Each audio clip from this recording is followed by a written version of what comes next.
RMC, la matinale week-end. L'invité du jour. 8h43, nous partons à l'Assemblée nationale, évidemment en ce second tour des législatives. L'Assemblée qui s'est refait une beauté pour accueillir dès demain ces nouveaux élus. Les sièges ont été retapissés de rouge, de nouveaux écrans géants ont été installés et ceux qui découvriront le palais pour la première fois demain devront s'enregistrer, récupérer leur mallette de député, l'écharpe tricolore, faire des photos officielles. Ça sert à quoi d'être député? Ça veut dire quoi exactement? Beaucoup se posent la question, peut-être vous qui nous écoutez. Eh bien, c'est une question que Coco Pello s'est aussi posée. Bonjour Coco Pello. Bonjour. Vous êtes auteur de BD, dessinateur. On a pu voir d'ailleurs vos dessins très récemment dans Carnet de campagne. C'est une BD sur la campagne présidentielle publiée aux éditions d'Argoseuil. Mais vous aviez aussi réalisé une BD sur l'Assemblée nationale qui s'appelle Elle, Palais Bourbon. D'où ça vous vient cette appétence pour les coulisses du pouvoir? Comment ça vous est venu? Eh ben, en tout cas, pour Palais Bourbon, ça m'est venu il y a pile 5 ans, quand je me suis aperçu qu'un Français sur deux n'avait pas été voté. Déjà à l'époque. Aux législatives, déjà à l'époque, l'abstention était immense. Et je me suis dit, tiens, si personne ne sait vraiment à quoi sert un député, et moi aussi je me disais, tiens, ils sont jamais dans l'hémicycle, ils doivent ronfler quelque part. Allons-y, j'ai essayé d'aller les traquer et aller voir leur quotidien. C'est vos premiers dessins, d'ailleurs, dans cette BD Palais Bourbon. On lit dans les bulles, on nous dit d'aller voter, que c'est important, c'est un citoyen qui s'adresse à différents députés. Sauf que derrière, vous ne faites pas le travail, on ne vous voit jamais dans l'hémicycle et on ne comprend pas pourquoi vous êtes là, les députés. Est-ce que c'est ce que vous avez constaté en passant quasiment 3 ans, presque jour et nuit, Coco Pello, dans ce Palais Bourbon?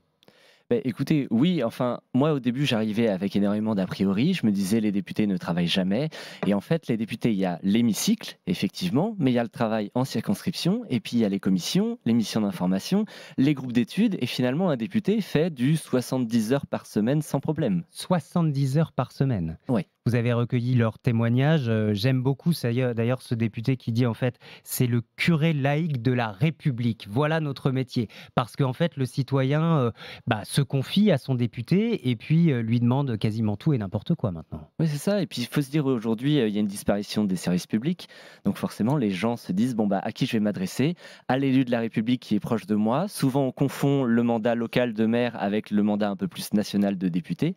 Et moi, j'ai essayé de faire la différence dans cet album. Et leurs collaborateurs ou collaboratrices parlementaires en circonscription, il y en a une aussi qui disent on est maintenant des assistantes sociales de luxe avec la disparition des services publics. Bon, regardons aussi l'endroit mythique, le Palais Bourbon.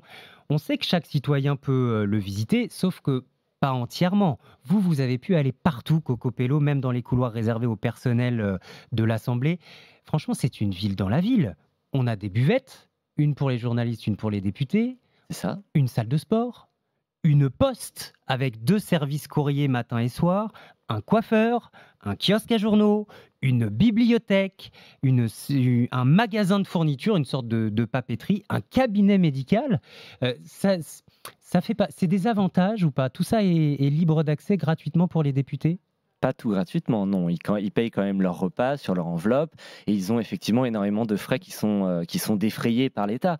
Mais ça fait partie aussi de leur travail, en fait. C'est que nos députés doivent être nourris et logés pour pouvoir ensuite voter la loi et ne pas se préoccuper de ces questions matérielles. Voilà, ça fait partie du job. Ils ont besoin, oui, de toutes ces fonctionnalités pour pouvoir travailler le plus efficacement. J'ai beaucoup aimé aussi cet endroit, en tout cas, je ne trouve pas le mot, mais c'est pas l'instrument, ça s'appelle le piano. Oui. Attention, c'est au cœur de l'Assemblée, mais ça devient un peu désuet, parce que ce piano sert à laisser des messages, c'est ça? C'est une sorte de grande armoire où il y a différentes petites cases pour chaque député, et chaque député peut se laisser des messages. Sauf qu'aujourd'hui, effectivement, tout est remplacé par les SMS et les appels. Mais les réseaux sociaux. C'est ça aussi le cœur de l'Assemblée nationale, c'est qu'on est dans un paradoxe entre modernité et puis ancienneté, tradition, avec la garde républicaine, avec l'entrée du président en séance, sous les tambours de la République. Mais en même temps, les politiques essaient de faire avancer les choses, mais le temps parlementaire est aussi un peu plus long que le temps réel. Vous disiez, Coco Pello, ils ont besoin d'être nourris, logés. C'est le cas parce qu'il n'y a pas que le Palais Bourbon, il y a aussi 4 annexes autour de l'Assemblée nationale. L'une d'ailleurs est reliée au Palais par un passage souterrain. On va y retrouver des restaurants, il y a la fameuse résidence. C'est une sorte d'hôtel pour les députés, c'est ça, ceux qui viennent de le plus loin? Oui, c'est ça, c'est une sorte d'hôtel. Alors certains ont des chambres-bureaux, donc ils ont un lit comme ça qui peut se déplier directement dans leur bureau au cas où si la séance se termine très tard, parce que c'est vrai qu'un député, hein, on disait, moi, presque 70 heures par semaine, un député se lève le matin, commence à aller en séance à 9 heures du matin, et parfois, parce que le gouvernement veut aller vite et le gouvernement veut faire passer plein d'amendements et plein de textes, les séances terminent très très tard dans la nuit. Donc dans ce cas-là, il faut loger les députés. Alors parlons de cette ambiance de nuit, parce que là c'est très particulier, Coco Pello, il y a des débats qui s'éternisent, les agents sont obligés de rester, certains journalistes aussi qui patientent à la buvette, et puis il y a des ministres dans le couloir qui fredonnent parfois ça. Vous avez assisté à ce genre de scène, un ministre dans les couloirs de l'Assemblée à 5 heures du matin qui chante Émile et Images. Bien sûr, ah bah oui, parce que là, c'était une séance qui se terminait très très tard et je vois ce ministre dont on ne citera pas le nom. Bien sûr, période de réserve oblige. Période de réserve oblige, mais un ministre très connu qui chante les démons de minuit. Et là, je me suis dit, bon bah voilà, dans sa tête, en tout cas, lui, il a l'air assez partant pour durer toute la nuit. Non, mais parce qu'on rigole aussi beaucoup en lisant votre BD, en la feuilletant. Je vois aussi ce député, on parlait des hôtels tout à l'heure, dans la résidence rue Aristide Briand, les douches sont communes. Et il dit parfois... on croise dans les couloirs un député qui n'est pas de notre camp, c'est des situations parfois ubuesques. Oui, on se croise dans les couloirs. En fait, c'est la promiscuité est très importante à l'Assemblée nationale. Les douches sont communes, donc il arrive que des députés se croisent en peignoir dans l'ascenseur. Bon, l'endroit mythique, le cœur du pouvoir, c'est évidemment l'hémicycle. C'est ça qu'on voit à la télévision. C'est aussi la raison pour laquelle on entend l'hémicycle vide, les députés ne travaillent pas. Et c'est aussi là où on assiste parfois aux scènes les plus désolantes. Madame la députée, la France est fière de sa politique familiale. Et notre rôle, nous en sommes fiers. Et s'il vous plaît. Mesdames et messieurs les députés, vous n'avez pas le monopole de la défense et de l'attention de la famille.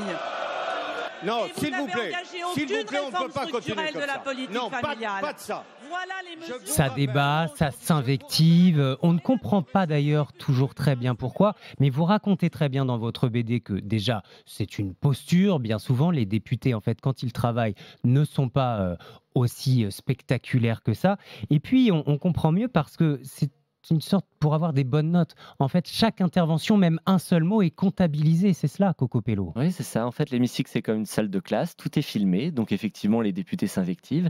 Et dès que vous faites une intervention, mais même très, très courte, par exemple, c'est un scandale, vous avez une intervention en plus, et dans ce cas-là, tout est noté ensuite sur un site nosdéputés.fr, et ça compte en nombre d'interventions. Donc le citoyen, il peut se dire, tiens, mon député a fait plein d'interventions dans l'hémicycle, alors qu'en fait, il a juste invectivé un autre député. Et donc, c'est aussi pour ça que beaucoup vont déposer des dizaines et des centaines d'amendements. Ça ne fait pas forcément avancer le débat, mais ça leur fait des bonnes notes à eux sur ces sites qui recensent leur activité à l'Assemblée. C'est bien ça, oui, ça leur fait des bons points. Mais c'est pour ça que c'est très, très compliqué de quantifier le travail parlementaire. Il faut vraiment regarder de près, parce qu'il y a plein de paramètres différents. Vous dites qu'effectivement, dans l'hémicycle, c'est en fait une infime partie du travail, et ils sont sans cesse à devoir se torturer, se déchirer entre leur présence à l'Assemblée et leur présence en circonscription. Oui, c'est ça, et la présence également dans les commissions, puisque un texte de loi arrive d'abord dans la commission et ensuite dans l'hémicycle. Donc les députés travaillent le texte une première fois dans les commissions,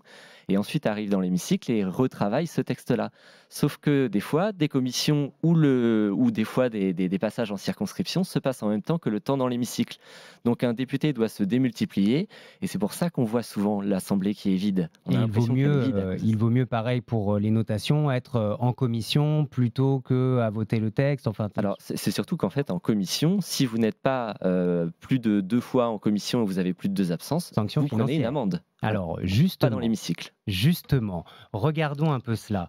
Les sous, combien gagne un député 5 715 € d'indemnité, dont une partie d'ailleurs est reversée aux partis politiques, mais ça n'est pas la même somme pour tout le monde. Ça aussi, j'ai appris ça.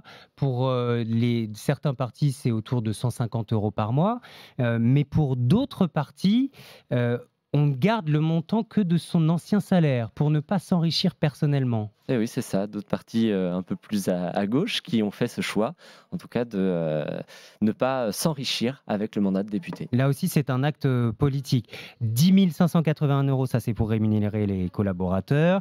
5 373, l'avance sur frais de mandat pour payer les déjeuners de travail.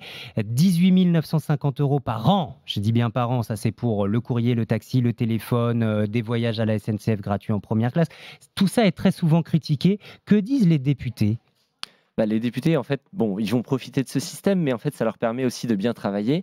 Et il faut se dire aussi, il y a un déontologue aujourd'hui à l'Assemblée nationale qui est chargé de vérifier chaque dépense. Et chaque sou est compté, en fait, à l'Assemblée. Donc les députés ne vont pas vraiment s'enrichir avec leur mandat. L'idée, vraiment, c'est de dire, voilà, vous avez telle somme pour pouvoir travailler, telle somme en communication, en voyage qui vous est remboursée, mais si vous dépensez pas tout, tout est remis dans les caisses de l'Assemblée. Chaque sou contrôlé, chaque cadeau aussi, attention, pour éviter tout conflit d'intérêts. Finalement, après avoir passé quasiment 3 ans dans les coulisses de ce Palais Bourbon, vous retenez quoi de cette expérience ? Coco Pello. Alors déjà, le travail parlementaire m'a rassuré parce que j'ai vu le vrai travail des députés et j'ai vu comment ils travaillaient. Par exemple, j'ai fait carnet de campagne avec d'autres auteurs. Là, j'étais un peu plus angoissé sur la présidentielle, par la manière dont les candidats en fait se comportaient. Alors que sur le travail parlementaire, c'est beaucoup plus rassurant. Il faut se dire, il y a l'hémicycle où les députés surjouent, mais à côté, il y a un vrai travail. Et c'est pour ça que c'est très important d'aller voter aujourd'hui. Et voilà pourquoi, effectivement, il y a peut-être ce manque d'intérêt pour ces élections législatives parce qu'on ne connaît pas assez ce travail, on ne le dit pas assez, mais c'est l'objet de ce BD, j'allais dire même de ce documentaire dessiné, Coco Pello, Palais Bourbon, les coulisses de l'Assemblée nationale. C'est donc aux éditions d'Argoseuil, tout comme Carnet de campagne. Là, ça vient de sortir en collaboration avec d'autres dessinateurs, toujours à la même édition. Merci Coco Pello d'avoir été avec nous ce matin sur RMC. Merci à vous. Et bonne journée, bon vote à vous. Merci. Il est